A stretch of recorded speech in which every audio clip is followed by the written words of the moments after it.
Hello and welcome to episode 114 of Third and Wrong. I'm your co-host Stephen Bullen, and I'm joined as always by Austin Dalonga. We're extremely fired up to have Tyler Nickel on the show today with us. He's the founder of ThrowCo Elite Quarterback Training. He's based out of Auburn, Washington, but he's from Calgary, Alberta. So, Tyler, just before we kind of get into what the work you're doing with quarterbacks now, why don't you just take us back to your football journey, and we can kind of work from there and just familiarize our listeners with who you are and what got you into football.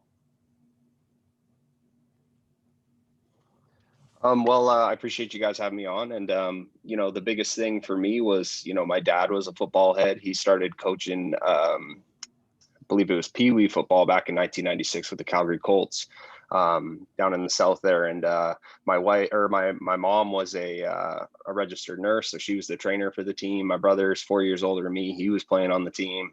I was up the hill playing soccer. And my dad just kind of got sick and tired of having to leave football practice a little bit early to drive up the hill and grab me from soccer. So he said, tell you what, you're playing football, give it a try, see if you like it. I ended up loving it. Ended up playing on a couple of different teams in the CPFA and the CBFA at that time. I played for the Colts, and then I moved to the Wildcats. We won a couple city championships, a provincial championship. And then my dad actually took over. He created the Falcons in the Southwest. At the time, we had the Chestermere Chiefs, who were involved in the CBFA as well. They had folded. They had just gotten brand new jerseys, brand new equipment.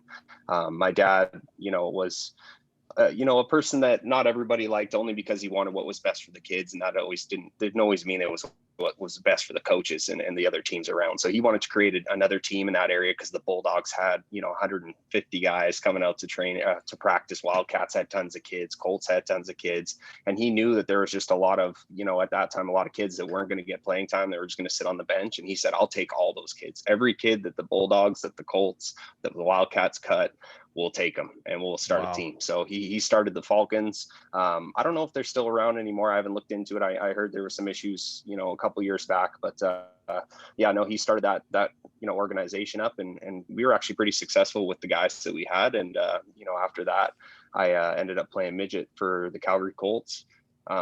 And then I started my high school career at Centennial. It was a brand new high school at the time, or a year or two old. I went there for a year, and then later transferred to Lord Beaverbrook, which was my designated high school. So, I was kind of all around the area, very involved with football my whole life, and I still am to this day. I love the sport, and what it's given me and the opportunities and the people that I've met through that.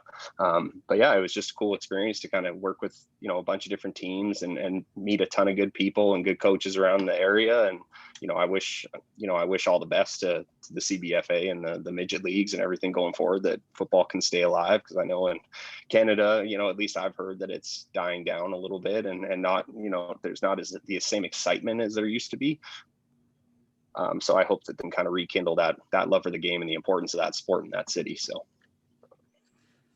yeah, no doubt. That's a big reason why we want to, or why kind of our mission with the amateur agency is to keep that fire within football and keep growing from the grassroots level and up.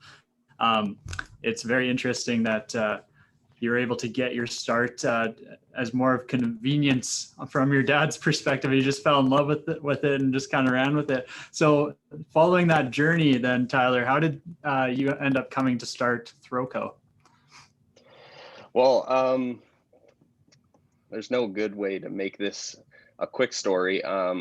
Ultimately, after I had gone down to junior college down in California, and I can fill in this story later on, I actually ended up meeting my wife down there. So we're now married. I live in Auburn, and she's American. She's from Beaverton, Oregon, just outside of Portland. So, after I met her, I obviously lived in Canada still, and we're working on the visas and whatever else. And once I got down here, I didn't know a soul down here. I didn't know what high school was what, who's who are good coaches, who are bad coaches, great organizations from the bad ones. And I kind of just had to learn the ropes, as far as who's around and who can I connect with and kind of start to build what I wanted to build. So for a long time, I kind of just had to sit on my hands and build with other people, trying to get my name out there and not necessarily my brand at that time because I didn't have one. I was also waiting for my green card to go through, so I couldn't, technically work without a green card. So I was helping with some organizations around here, and it came to a point where I was sick and tired of helping everybody else build their brand. And I knew from my experience and, obviously my experience playing and my experience being around coaches and coaching myself, I knew what I needed as a young player and what was being done around here. Not to say that they aren't doing what I needed, but I just feel like I could do it a better way on a more personal level. It wasn't so transactional. It wasn't a camp every 2 months where kids are just getting, a couple hours in every couple months and learning from coaches. This is a nonstop every single day, all-encompassing type of training that I do. And, I've gotten nothing but good results so far. I've built a community of about 100 to 130 quarterbacks in the last year and a half, 2 years. And, I believe that, bad word travels fast, but I think good word travels faster. And I think people are just starting to, I have people call me wanting their son to get into training, and I ask them who referred them, and they say, oh, blah, blah, blah from this team. And I'm like, I don't even know who blah, blah, blah is, but, I appreciate that person for obviously hearing something good about me from one of their friends and then referring me on. So that's kind of how I got started. It wasn't out of necessity necessarily, because there's a lot of different coaches and camps and things down here in the States and in this area, especially, being that it's, I think it's like 4.5 million people down here. So, there's lots of stuff to do and lots of camps to go to and coaches to work with. But I just felt that I could brand myself a bit differently and create more personalized training and not so much the big groups all the time. And that's kind of how I got going. That's amazing. Cause the massive undertaking of bringing in these quarterbacks, and every quarterback's going to have their own quirks, own mechanics, own kind of things they need to work on. So, coming up with a personalization, what goes into, that regard of evaluating a quarterback that enters in your camp and your program and, diagnosing what they need to work on? Well, it's when I first started, I had worked with quarterbacks, in Calgary a little bit. So I had some experience training kids. And, when I first started, I was getting a plethora of different issues, kids come and saying, hey, I need help on this, I need help on that. And now that I work with so many more, I see patterns, right? With specifically with certain ages needing certain things, certain skill sets that need help or need work. So it was more of just, taking it case by case, right? I believe that each kid is going to learn differently, number one. So I think that's the biggest thing is, I understand that kids don't all learn the same way. Some kids need to see me do it, right? Or need to see a video of it done.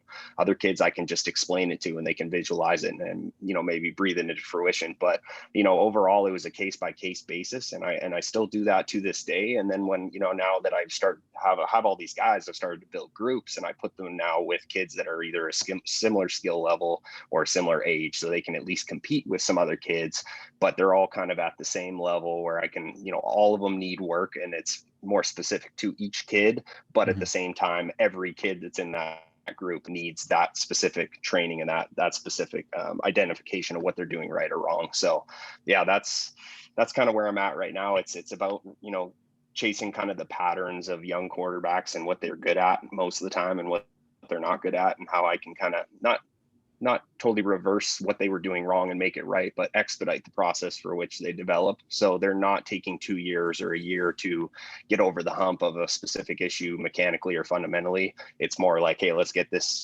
over this hump in a month or two, or even sooner in some cases. And then, getting them to feet hit the ground, start running, and making sure that they're kind of able to deal with these issues a bit faster, which is what I needed. Because I'd go home and I would, sit there and roast on all the things that I can work on, but I didn't have anybody actively telling me, hey, fix this, fix that.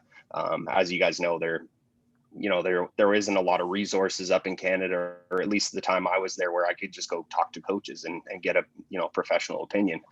So that's really why I started this, was because I needed someone that I could bounce ideas off of, someone that would push me, someone that would help me and kind of mentor me through the process. And so I'm trying to be that for those kids.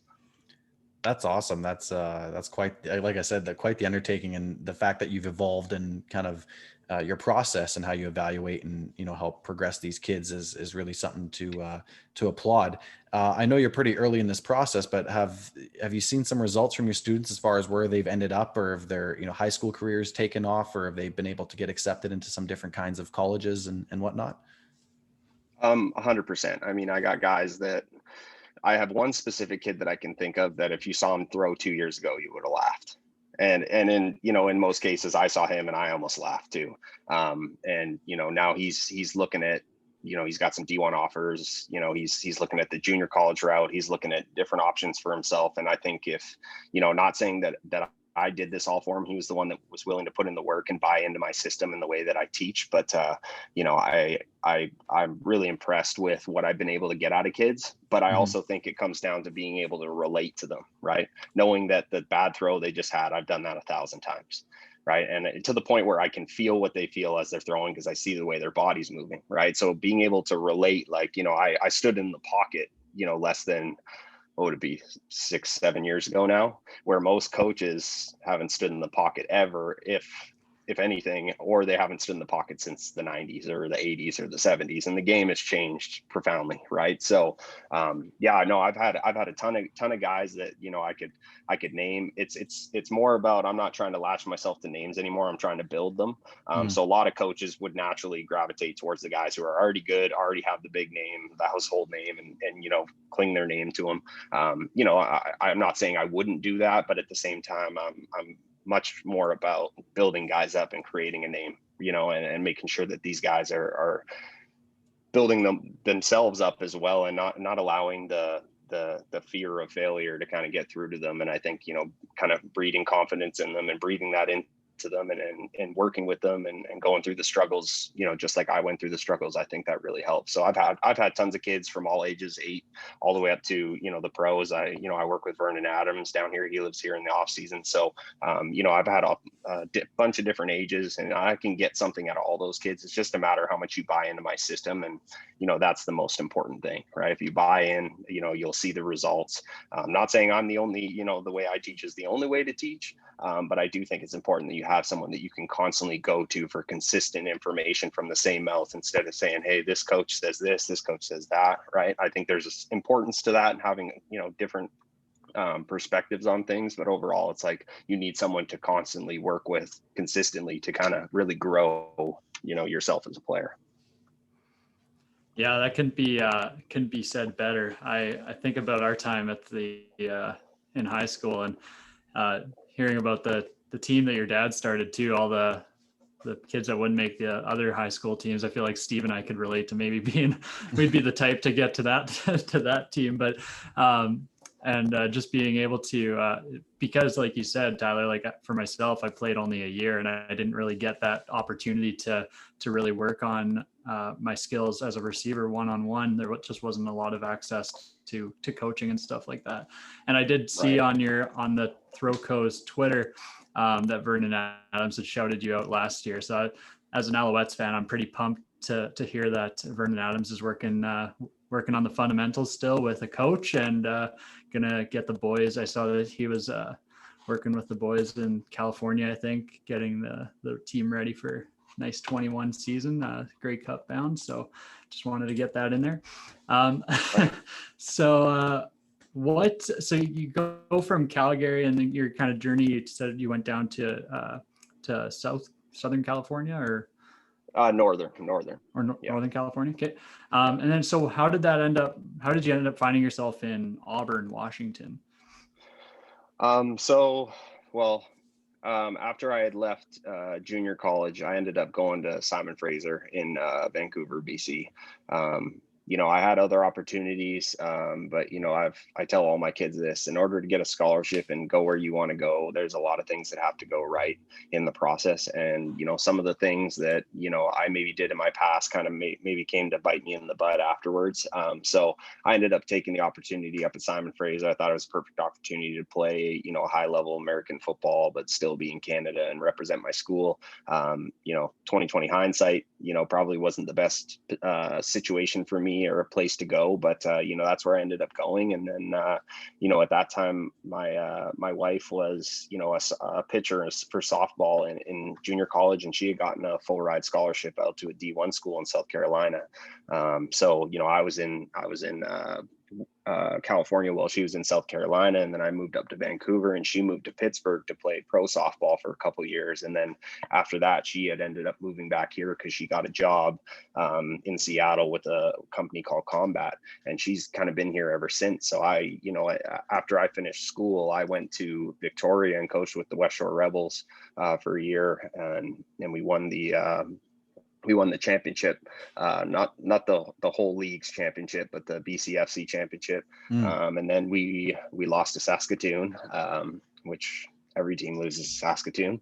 And then I went to the Sun the following year, and lived in Kelowna there and was working with the Sun, and then moved back to Victoria for a little bit. This is after we kind of started the process to move down here, with a fiance visa. And once that fiance visa came through, I, picked up everything and moved here and been here ever since. So that's kind of, it just happened to be, where she lived, and that's where I moved to.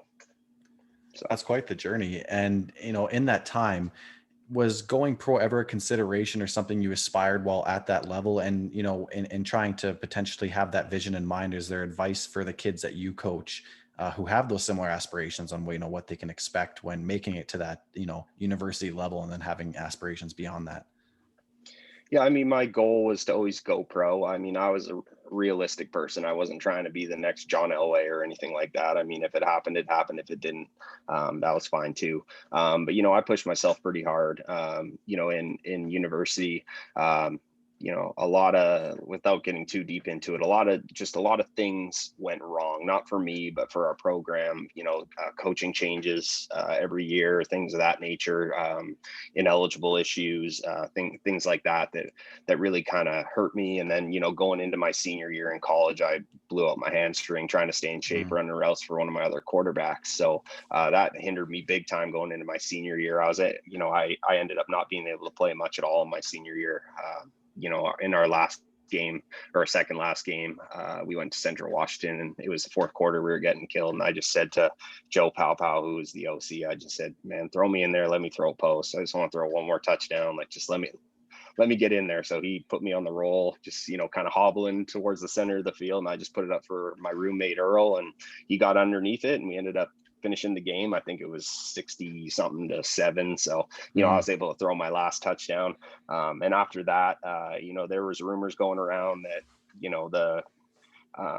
that the Toronto Argonauts were possibly looking at me. I've through my years of training and living in Calgary, I've been able to meet some people that I, now are kind of household names in the CFL, the Kahari Jones, Dave Dickinson, Jim Barker, some people who are familiar with me already. And so I thought maybe just by knowing those people, that I would have a better opportunity. And so let's just say good thing I didn't have a big draft day party, because I didn't get drafted, and that's okay. I was expecting that, and I thought if I got the call, sweet. If I didn't, then I would just move on. And it was tough knowing growing up in Canada that I wasn't going to have a chance to really play quarterback in the CFL. That bothered me a lot, and I was hoping just for the opportunity to pave the way for kids coming up behind me, that I could just get on a practice roster and have a chance to show myself. Because I think if I could get in front of Canadian quarterbacks' eyes, that would breed some belief in them that they can do it too. And so I think the CFL has a big issue with not giving Canadian quarterbacks a chance. Now, I completely understand why they don't do that. You'd be crazy to take a guy, from some, youth sports school, instead of taking a guy from LSU or Alabama or something along those lines. So I totally understand it. But it was very hard for me to know that after all this work, I probably don't have a fighting chance anyways, so that's kind of where, I just put my head down, hope for the best, expected the worst, but really just tried to put myself in position to do it. And, I ended up going to the CFL combine. I felt like I played lights out. All my numbers for testing were great. The only thing that wasn't good was my 40, obviously, because I had a torn hamstring. But I still finished around 5 seconds. So, I mean, but they don't know I'm injured, so they just think I'm slow. I had a good vertical. I did 16 on bench, so it's like I had, a good broad jump, everything that they would want as far as the drills went. Like I was throwing very well, hitting all my spots really well. I was excited because I had, Jason Moss standing behind me and Chris Jones standing behind me. And it's like, man, I just hope these guys see one of these throws. Right. So I was pretty happy about my performance at the CFL combine. Didn't get an invite to the main combine in Toronto. Wasn't really surprised by that. That's how it always goes down. So it was what it was. And then, the BC Lions invited me to do kind of I don't even know what you call it, kind of a tryout, but I don't know if you can call it a tryout necessarily, but they brought me on and worked me out with Michael O'Connor and some of the other, good standout receivers and quarterbacks. And, I thought maybe I'd have a chance to get on the practice squad there. And, it just didn't work out. I felt like I threw really well there. I was holding it down with Michael O'Connor, who's, obviously known as one of the best Canadian quarterbacks at the moment. So, to be able to do that and accomplish those things and get to that level and understand kind of, how hard it is and the work that needs to be put in. I just, I realized after, I'm like, hey, if I can hold a clipboard, great. I'm cool with that. And obviously, if I'm holding the clipboard, then obviously I want to play, but, I was happy to just make it, but literally it was to pave the way for the kids behind me, not so much for me. I knew I was going to go to CFL and make a ton of money either. So, it was one of those things where I just had to kind of weigh my options and say, do I want to keep chasing this dream? Or do I not? And, I took one more, step to go down to the Cardinals facility and did a combine with them. And that was a great opportunity. And I threw lights out with those guys too. And now I showed up there, I was playing catch and I looked at one of the quarterbacks and I go, man, this guy looks so familiar. And I couldn't figure out who it was. And then one of the coaches walked over, he goes, hey, Rivers. And I was like, oh, it's Philip Rivers' little brother. And he wasn't little. He's 6'8". 6'7" or 6'8", 240 pounds at that time. Like he played at LSU and he played at TCU. And, it's like, man, I'm throwing beside Philip Rivers' little brother. So, and I was able to hold it down with those guys too. Mike Bercovici, who played, for the San Diego Chargers and the Cardinals there for a little bit. He was the starter at ASU for a long time. And like, I didn't feel like I was out of the loop at all. I was throwing with all those guys and throwing well. So, but when it came down to it, I just realized like, hey man, maybe I'm chasing a dream that's not there and I'm okay with that. And, I still have the love for the sport. And that's kind of why I turned into coaching right away. I knew I was going to be a coach at some point anyways.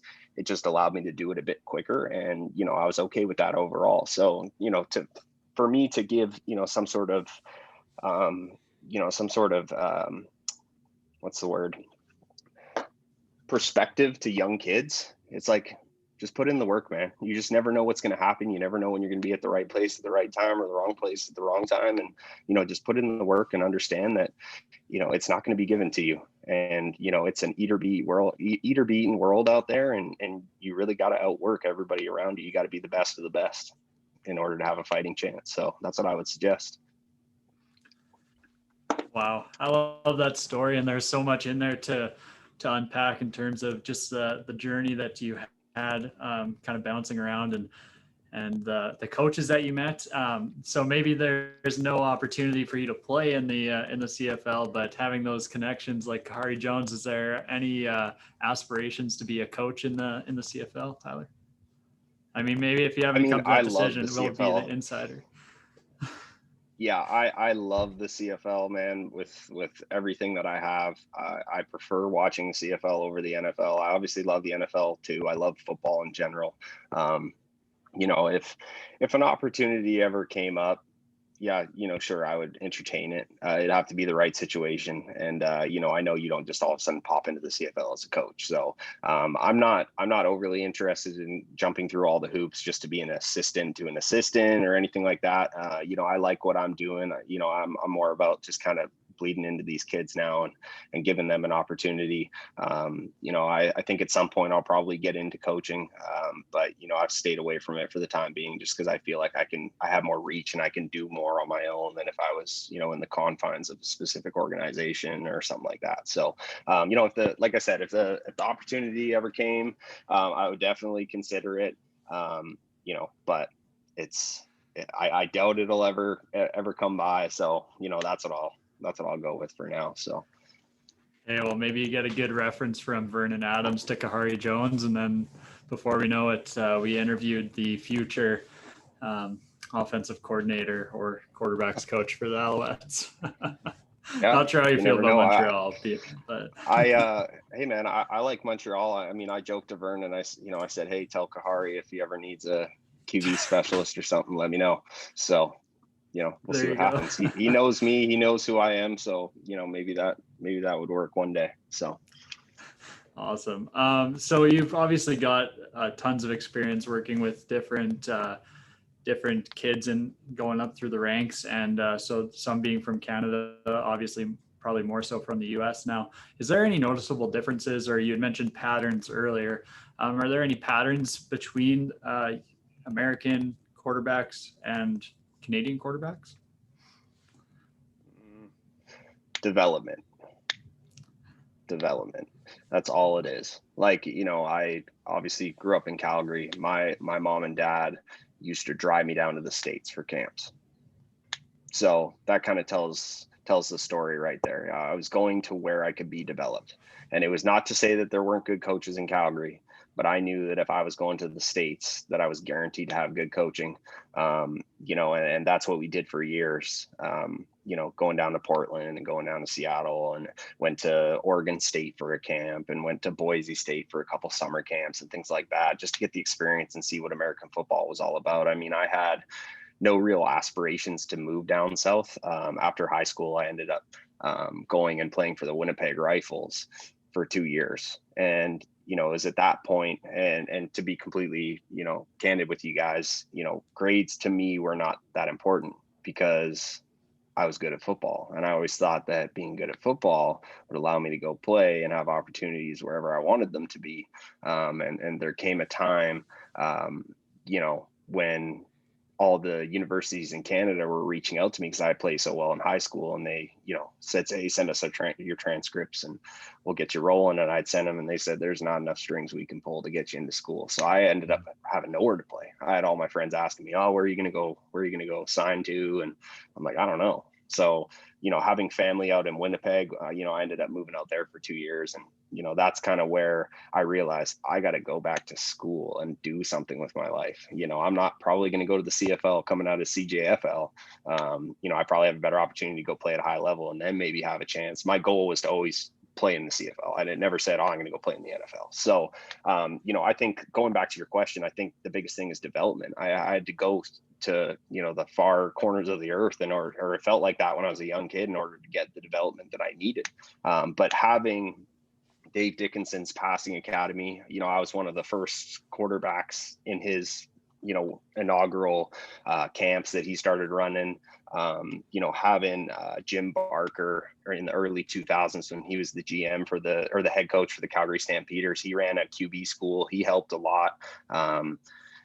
Kahari Jones, when he was in Calgary, I did a couple sessions with him, and so those guys were great, and I knew that I could get a lot out of them, but they had different priorities for things. They wanted to move on with their careers too, so it wasn't something that I had consistently. They'd be there for a couple of years, and then they had to move to a new team or a new area, and I no longer saw them. So my dad just ended up reaching out to somebody down here, and we ended up going to camps with him for years. And that's when I kind of realized, like, I got to keep coming down here, and eventually I got to live down here if I really want a fighting chance. Because I was going back up to Canada and just basically sitting on all the knowledge that I was given, but I wasn't able to apply it because you're young and don't really know, how much work it's going to take, and not having that, that immediate exposure when you're young to big sports like college football and stuff. Like you just didn't see it up there. So I wasn't really, I thought I was a big fish in a small pond, but really I was a small fish in a very big pond. And, I didn't really realize that my focal point was right in front of me, and that was it. I thought I was,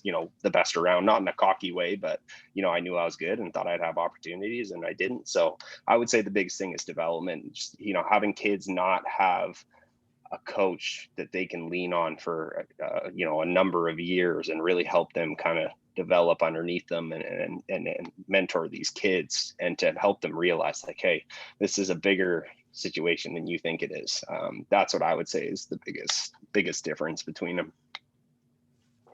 That's a very candid answer on, that's something that we talk about. We ask a lot of our guests on, what can the grassroots do better? And it's just development. It's how can we grow the Canadian game? It's, just, putting more of that time and having, better resources and access for young Canadian football players. So I think your answer really aligns with a lot of the other answers we've had on this. Recently, Rick Campbell, the head coach of the BC Lions, mentioned that, 10 to 15 years ago, or maybe it was 15 to 20, quarterbacks like Patrick Mahomes and Russell Wilson would be CFL quarterbacks just based on, their skill sets at the time and how it fit, and, how that position has evolved over time.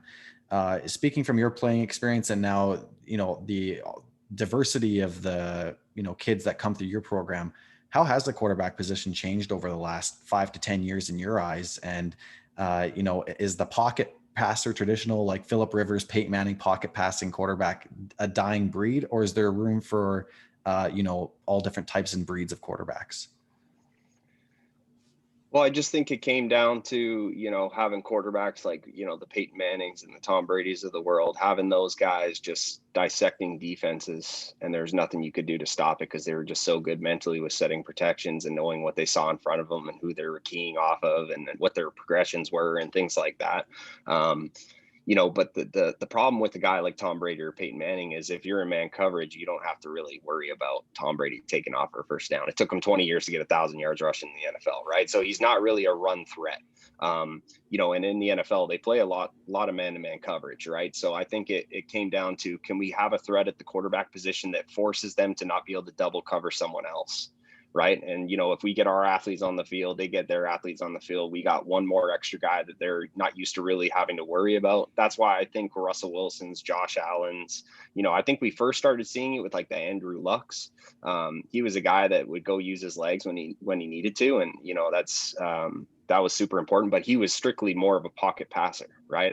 We can talk about the Michael Vicks and Lamar Jacksons and the guys that would just move the pocket, Russell Wilson's, Patrick Mahomes, Kyler Murray's, all those guys, right? But ideally, I think, I think the game has changed. Just, you're trying to get the best athletes on the field. And if you can find someone that can throw and run as a defense coordinator, that's tough to deal with because you have to respect the quarterback and you can't take your eyes off of them. And I think that's why those guys have so much success.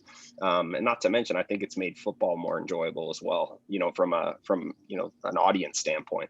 I just think it's more electrifying to watch now. You're not just going, hand off on first down, straight drop back on second down, third and short, run the ball, and then just keep, this process going all the time. Now you got, guys trying to get to the perimeters of the field and really pushing the issue of the defense and making them cover the whole field. And I think, having a guy that can be creative and extend plays, I think that's super valuable now. And I don't think the pocket passer will ever die, but I think the pocket passer's characteristics may change a little bit where, yes, you're a pocket passer, but you will have to extend plays and make plays with your feet every once in a while. Not to the point where, you got to take off for a 60-yard touchdown like Lamar Jackson. I just think those guys are freaks in nature and they'll continue to change. But look at Patrick Mahomes. He's not going to go take off for a 60-yard run, but he'll go take off for 20. And so you got to respect him. You got to have someone watching him. If you turn your back to him, he's going to hurt you. So I don't think it's one of those things where, the pocket passer will die. I think he'll live forever because,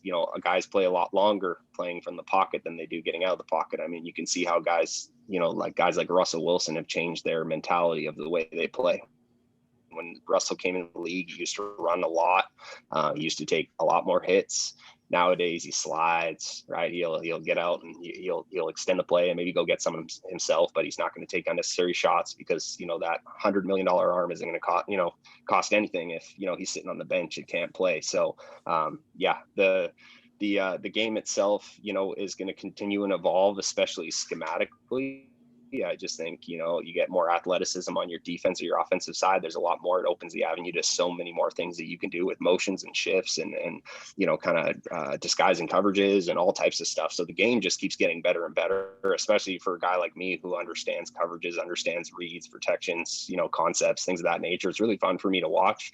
But I also find myself not being able to enjoy the game as much because I think of it from such a schematic point. You know, when I'm listening to Tony Romo saying, hey, they're going in motion here, they're trying to set up this play action, you know, that's how I'm thinking, not to Tony Romo's level, obviously, but, you know, it's very hard for me to just enjoy football now because I'm always looking at what is the offense trying to do? What are they trying to set up? How is the defense trying to stop it? Where are they changing personnel? Are they changing coverages? Are they disguising things? Are they sending pressure?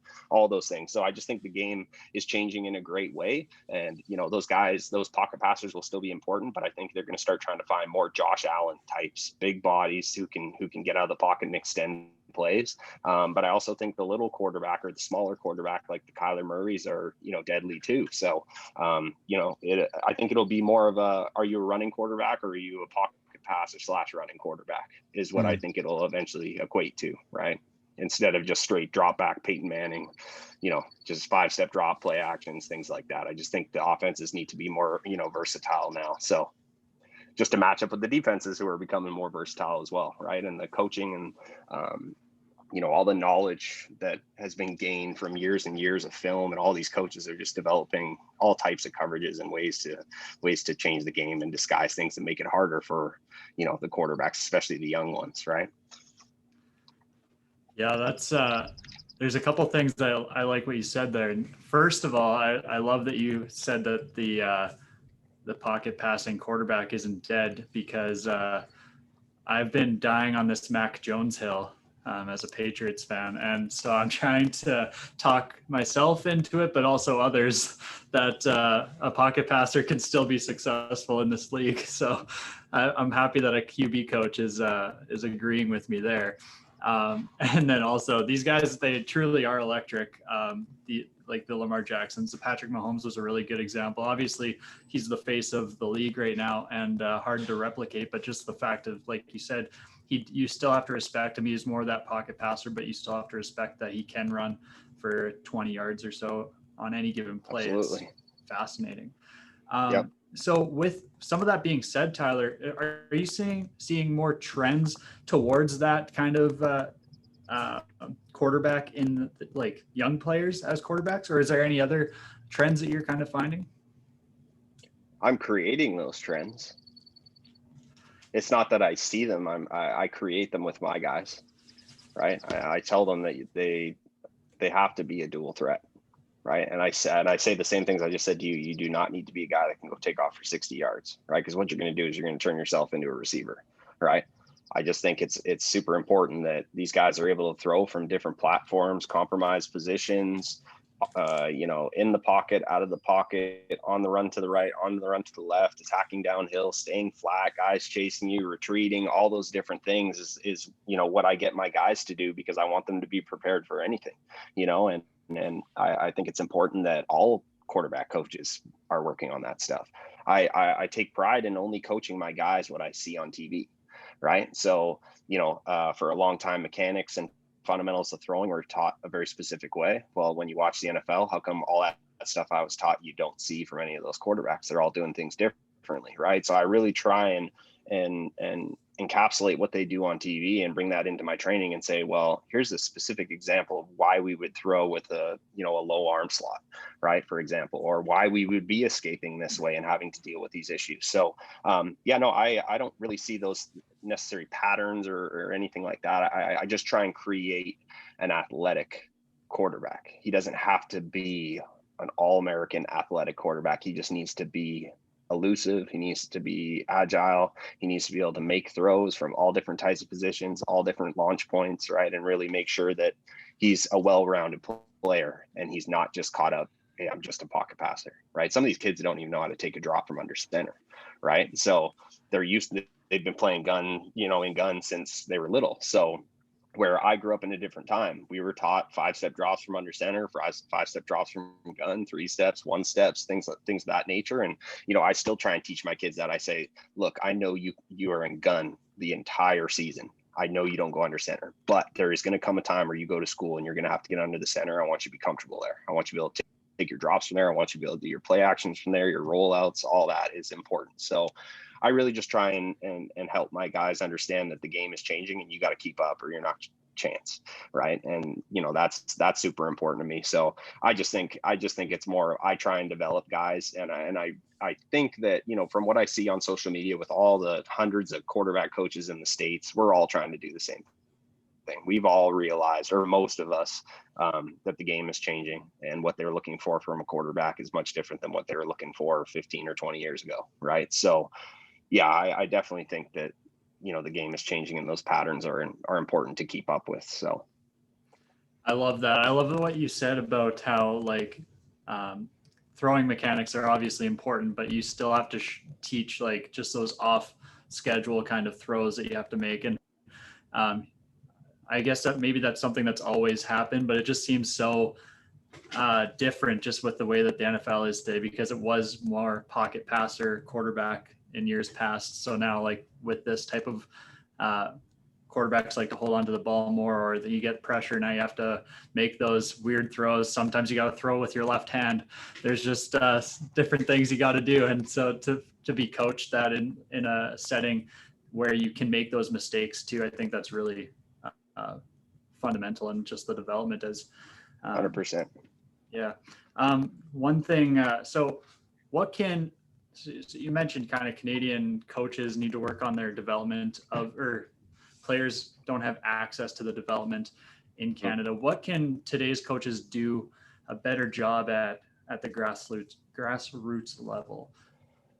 I think it's actually being able to create relationships with the CFL coaches who have had the experiences, far more experiences than I've ever had, have relationships with CFL players, guys who have played at a high level, right? I just think there's a disconnect between what high school coaches know and what college coaches know, right? And I think that's the biggest thing. I think, a lot of guys are saying, well, if I'm going to devote all this time into coaching, I obviously want to be, paid for my time, right? And so when they're not paid for their time, they only, if I asked you to do something for me and say I'll pay $100, you do it in a second. But if I say, hey, I want you to do this for me, you're not going to get paid nothing. You'll think twice about it. And maybe you won't work on being that person and being on time and doing the things that I asked of you. So I think with younger coaches, there's just, it's volunteer, right? And a lot of it is the same down here. It's just a different kind of culture as far as they just want to see these kids. Like I got kids that are 9 years old, and their parents and there's videos online saying, hey, this is the best 9U quarterback in Washington, and it's a totally different culture, and I can only imagine what it would be like in California, Texas, Alabama, like the southern states. And it's like just to see the level of not only the players down here, but the parents and their commitment to it. I think that's the biggest thing. There's a lack of commitment, but I mean, we also, run into troubles with injuries and things like that really push the game back, like with the whole CTE and everything. There's many sports out there that you can get CTE playing. You can get CTE getting hit by a car. You can get CTE falling off your bike. You can get, serious brain injuries just going outside your house, right? Think about it. We drive in our cars every day. We're putting our life at risk every day, right? And I think football gets a bad rap, but it's like, well, why don't we look at some boxers? Why don't we look at some hockey players? Why don't we look at some of these guys that are also taking vicious hits and realize that it's a collision sport. That's what you signed your kid up for, and there is a risk to that. But the good thing, at least in my eyes, is I see football as like it's a low risk, high reward. Yes, you're going to get injuries. I've broken my collarbone, broken my ribs, broken my foot, broken fingers. That it is what it is. But I walked out. I don't have concussion issues. I've had a couple concussions in my life, but I just think it was it was the CTE that really turned people off of the sport because they're just scared to put their kids in it. It's like, well, if my kid needs to wear a helmet, he probably shouldn't be playing because he's obviously taking hits to the head, right? So that's that was an issue for me that, you know, when I saw those documentaries coming out and books and, you know, investigations into it, it's like, oh man, this is just going to kill the sport, you know. And I'm glad that people are realizing that there is a risk in everything, you know, and I hope that football becomes more popular in Canada again. I believe there's a ton of good talent up there. I know many people that you know, I played with up in Canada that were hell of a good football player, you know, simple and plain. It's just they didn't have the opportunities. So, you know, but I think it all comes down to the development. They didn't realize till late that they had the opportunities, you know, or maybe they didn't have the right resources to figure out how can I take these opportunities and move on from them, right? So yeah, with the grassroots level, you know, I just think we need more people that deeply love the game. I think we need more ex-players, you know, like Keon Raymond. Watching what Keon Raymond's doing, man, like it makes me super happy to see that. Being able to just get kids to go compete, you know, he's taking kids down in the States, and you know, that's huge. That's huge. And I really think that, you know, people will fall in love with 7-on-7, as much as I hate to say it, because I'm not a big fan of 7-on-7 from a quarterback standpoint. I think it, you know, I could write a 15-page paper about why 7-on-7 is good and why it's bad. So, you know, I have my own belief system about it, but, you know, like just having Keon Raymond build that up, you know, a credible source, number one, knowing you're going to get quality coaching, you know, I think that's huge. He's really going to help develop a lot of things in Calgary with the youth football and high school football, and kind of get them on the map, and maybe, you know, bring some love back into the game and commitment and things like that. So just getting quality coaches around, you know, like I wish I had, even though Keon was a defensive player, man, I wish I could have worked with him when I was younger, just working speed and agility, anything, being around someone who I could idolize and look up to. You know, I know Keon, and he's a great guy, and, you know, I respect him a lot. I watched him on TV for years and years, and, you know, I would have loved to have been around that guy. Right. So it was just at that time, I didn't have anybody in the community that could really help me besides some of the coaches. Right. And, you know, I was lucky to even have that. You know, my dad went out of his way to make sure that I had as many opportunities as I could, and even then they were few and far between. So just being able to work with Dave Dickinson, you know, and guys in the city there was huge for me. And, you know, I just think you need more outreach into the community. So, you know, seeing what Dave Dickinson is doing with his passing academy, I think that's great. Having, you know, Bo Levi come out and some other Stampeders, you know, I think is huge. But there needs to be more of it. Right. So Absolutely. Well, it's funny you mentioned Keon, because we had him on right before Christmas here, actually, to talk about the 7-on-7 league. And I was lucky enough and fortunate enough to participate and coach with some of those CFL guys. And, like, you know, I took a back seat because I'm like, these guys are just like, the knowledge they have is just like, I'll set up the cones, man. You guys take it from here. Like, they just, the knowledge they have, it's ridiculous. And you're right. We need more involvement from the pros like that. And, you know, encouraging them to get out in the community. And Keon's done he's been such a catalyst in the community of Calgary and setting that up. And the 7-on-7 league, like even during the year of COVID, like you could see and feel that community feel with people coming out and supporting the kids, and how much the kids were getting from learning from, you know, CFL professional football players and retired professional football players as well. So really Absolutely. Hit the nail on the head. Yeah. Yeah. That's great. Yeah. So Tyler, there's tons of lessons you teach your kids every single session that you have with them. But what is the greatest lesson that football has taught you in your experience? That's a good question. How to deal with adversity is probably the all-encompassing phrase I can use. How to deal with adversity. And I mean, I tell people this all the time, but I have learned so much more from playing football than I ever could in school. I don't care to what level of school I could have got to, you know, going to get my master's or whatever it is. I've learned more about life and how to deal with situations and treat people and be a leader and, you know, things like that from football. And yeah, dealing with adversity. I mean, I've had all types of adversity, injuries, coaching changes, you know, just people that didn't didn't believe in me, people that did believe in me, great teams, bad teams. I've been on the winning end of really big games, as we talked about earlier before we started, and also been on the losing end a lot too. So being able to kind of go through the trial and tribulations of football and what it can give you, I just feel so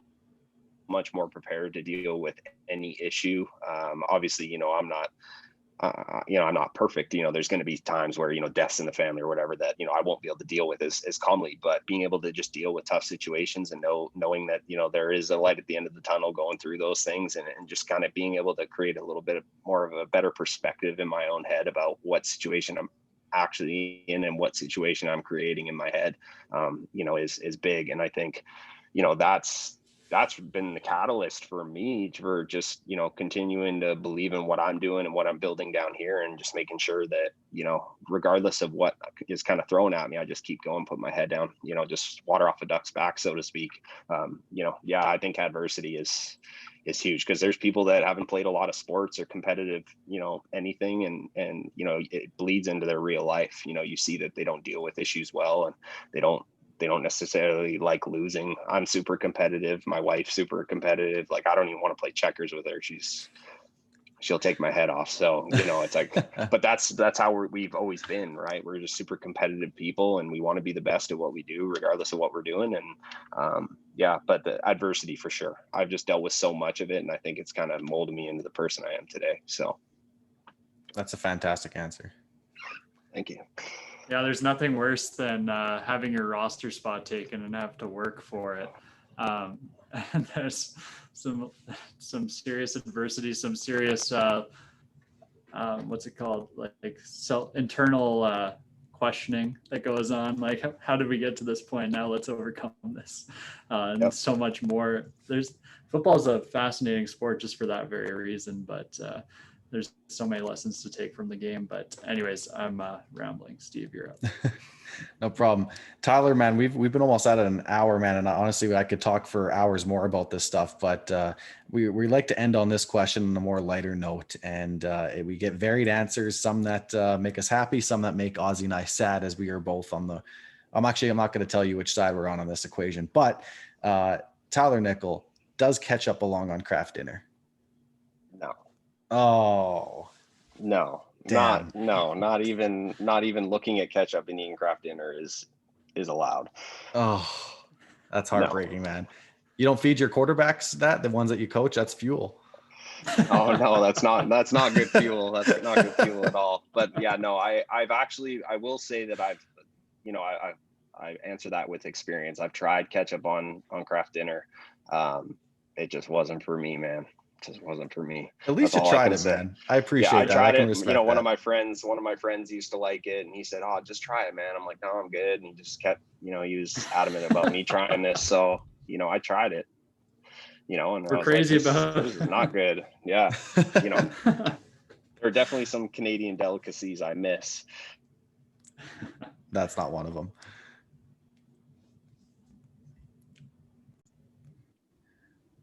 All right, Tyler, where could people find you in Throwco and follow along your journey as a coach, as well as the journeys of many of the players that you're coaching? Well, I made the goal of building up a Twitter. I don't use the Twitter. I believe it's Throwco1 at Throwco1. THROWCO1. If you actually want to see and follow me and my journey and all the things that I do online, you can go on Instagram under at Throwco. I got tons of content on there. So if there's any Canadian quarterbacks watching this, definitely go check out my page. If you like what you see, give me a follow. I'm posting videos daily of my quarterbacks and drills and things like that. And I'm trying to get him more in front of the camera, and give my 2 cents and tips and things like that. So I'm building it as it goes. And then you can also check out my website, throwcoqb.com. That's awesome. Tyler, thank you for taking the time to join us, my friend. We'll have all of your links down in the show notes for anyone that just wants to quickly and directly get to those pages. And we hope to have you back on soon, chatting some CFL, and can maybe evaluate some Vernon Adams tape if the season allows for it. So thank you for joining us, my friend.